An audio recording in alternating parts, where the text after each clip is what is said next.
Bonjour, je m'appelle Lomna Hadji, je suis actuellement en poste à Genève au sein de la Banque mondiale. Je suis chargée des affaires internationales pour la vice-présidence du programme de développement durable à l'horizon 2030, au plus communément appelé l'agenda 2030. Plus précisément, je suis responsable de renforcer l'engagement politique et stratégique de la Banque mondiale dans le nexus avec les secteurs humanitaires et développement. Mon but aujourd'hui est de vous éclairer sur cet agenda et les objectifs de développement durable, ou ODD. Lorsqu'on m'a contacté pour faire partie de ce projet, j'ai trouvé que c'était une immense opportunité, tout simplement car la réalisation des ODD nécessite un nouveau système de partenariat et de solidarité mondiale. Pour mettre en œuvre ces ODD, les gouvernements ont besoin de sensibiliser le public et d'impliquer un peu plus les citoyens. Or aujourd'hui, on sait que la connaissance mais aussi la compréhension de cet agenda reste très faible. Donc la sensibilisation du public passe notamment par les médias. On met rarement votre rôle en avant, mais vous avez un rôle clé à jouer pour le succès de l'agenda 2030. Alors l'agenda 2030 et les ODD, c'est quoi exactement? En septembre 2015, 193 pays ont adopté les 17 ODD aux Nations Unies pour succéder aux objectifs du millénaire pour le développement, OMD. La réflexion a été initiée lors du sommet Rio+20 en 2012 dans un groupe de travail ouvert auquel ont participé à peu près 70 pays. Avec ces nouveaux objectifs qui s'appliquent à tous, les pays sont mobilisés pour mettre fin à toutes les formes de pauvreté, combattre les inégalités et s'attaquer au changement climatique en veillant à ne laisser personne de côté. Bien que ces ODD ne soient pas juridiquement contraignants, il est attendu que les gouvernements qu'ils prennent les choses en main en mettant en place les cadres nationaux pour atteindre les 17 objectifs. Le forum politique de haut niveau est au cœur du mécanisme de suivi des ODD au niveau global. Il suit un cycle de 4 ans où chaque pays doit déterminer sa mise en œuvre de l'agenda 2030 en l'ancrant dans une stratégie nationale, et une réunion a lieu chaque année au Conseil économique social des Nations Unies, ou ECOSOC, et tous les 4 ans à l'Assemblée générale des Nations Unies à l'échelon des chefs d'État. Donc jusqu'en 2030, chaque pays est invité à présenter un rapport tous les 4 ans. Le premier cycle s'achèvera en prochain sommet des Nations Unies en 2019. Donc les ODD s'appuient sur le succès des objectifs du millénaire pour le développement, donc OMD, et visent à aller beaucoup plus loin pour mettre fin à toutes les formes de pauvreté. Les OMD étaient ancrés dans un système nord-sud où les pays ciblés étaient les pays en voie de développement, alors que les ODD sont beaucoup plus ambitieux et s'appliquent à tous. Même les pays les plus développés sont invités à prendre part à l'agenda 2030. Par exemple, un pays comme le Canada, qui réussirait à atteindre 97% des objectifs, laisserait encore 1 million de personnes de côté. Si on compare les ODD aux OMD, on voit tout simplement qu'il y a 17 objectifs, 169 cibles et 230 indicateurs. À l'inverse, les OMD, comme je l'ai dit plus haut, étaient beaucoup plus simples. 8 objectifs, 21 cibles, 169 cibles et 230 indicateurs. Avant de reparler des ODD, je voudrais qu'on repart en arrière et qu'on parle des progrès des OMD. Donc lorsqu'on se penche un peu plus en détail et qu'on regarde les estimations pour les pays en voie de développement, on voit par exemple que la réduction de la pauvreté extrême, donc l'OMD numéro 1, l'accès à l'eau potable, l'OMD numéro 7, ont été atteints. On sait par exemple que le monde a réduit le pourcentage de la population qui vivait en pauvreté extrême de 47% en 1990 à 22% en 2014.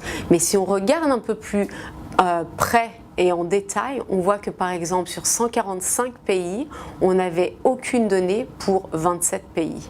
Et donc malgré un succès hétérogène des OMD, on en a tiré des conclusions pour la mise en œuvre des ODD qui tournent autour de 3 thématiques: les données, le financement et la mise en œuvre avec une dimension locale. Avant de continuer à parler des ODD, il est important de s'arrêter et de regarder les progrès des OMD. Lorsqu'on se penche un peu plus en détail et on regarde les estimations pour les pays en voie de développement, on voit par exemple que la réduction de la pauvreté extrême, qui est l'OMD numéro 1, l'accès à l'eau potable, l'OMD numéro 7, ont été atteints. On sait par exemple que le monde a réduit le pourcentage de la population qui vivait en pauvreté extrême de 47% en 1990 à 27% 27% en 2014. Mais si on regarde de plus en plus en détail, on voit par exemple que sur 145 pays, on n'avait aucune donnée pour 27 d'entre eux. L'OMD qui avait le plus de lacunes était celui qui tournait autour de la mortalité infantile et maternelle. On sait que, par exemple, que pour ces objectifs, le problème n'était pas du tout d'ordre financier, mais c'était la mise en place des programmes. Et donc les OMD, malgré un succès hétérogène, on a tiré des grandes conclusions pour la mise en place des ODD, qui tournent autour de 3 grandes thématiques: les données, le financement et la mise en œuvre avec une dimension locale. Donc, comme je l'ai dit précédemment, les données sont des facteurs clés pour comprendre les changements et cibler les programmes.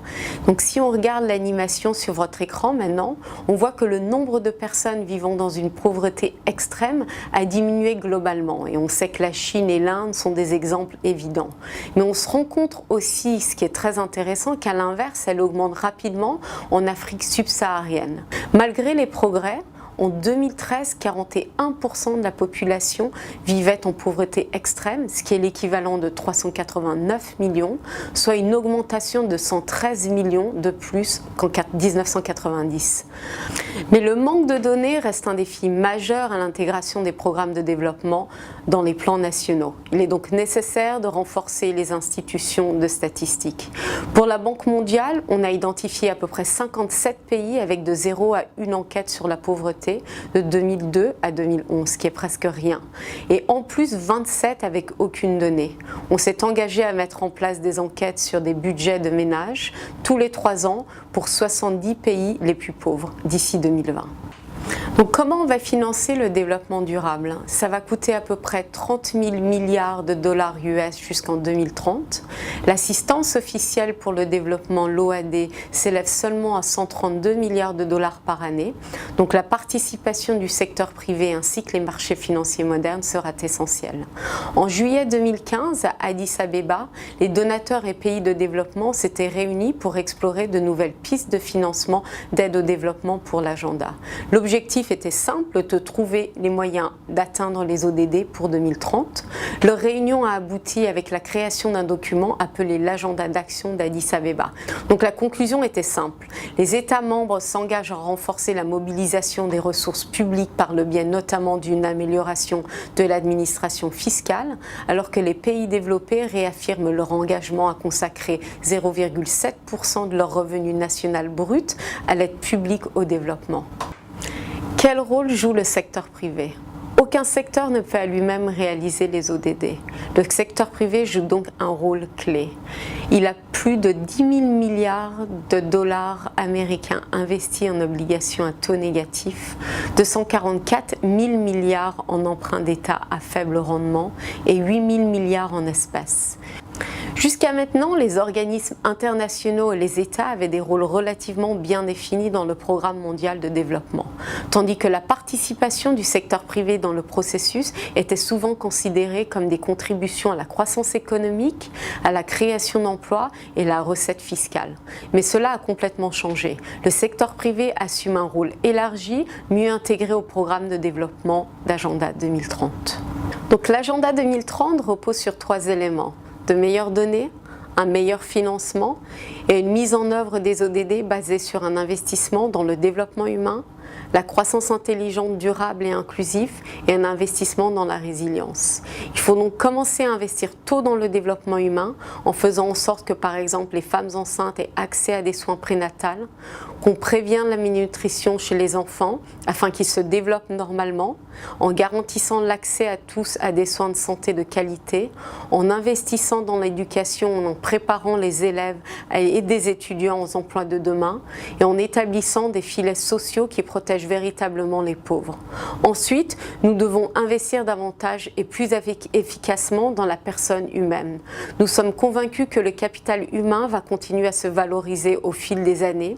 La demande de compétences numériques s'accélère. Les emplois restants exigeront des compétences innovantes et plus sophistiquées. Et enfin, nous devons promouvoir la résilience aux chocs et menaces planétaires. Nous vivons dans une époque de crises multiples qui se chevauchent, pandémie, changement changement climatique, réfugiés et famine, pour citer les plus importants. Les gouvernements locaux jouent un rôle essentiel pour la réalisation des 17 ODD dans leur ensemble. La localisation des ODD, cela consiste à prendre en compte les défis et les opportunités locales distinctes de chaque collectivité lors de la mise en œuvre de l'agenda. Les gouvernements locaux n'ont malheureusement pas été impliqués lors de la négociation des OMD, bien que de nombreux domaines couverts par ces objectifs relèvent en réalité des compétences locales. Donc en conclusion, les 3 points à retenir pour la mise en place de l'agenda 2030 sont les suivants. Un besoin de meilleures données, un meilleur financement et surtout l'implication du secteur privé et une mise en œuvre des ODD au niveau local.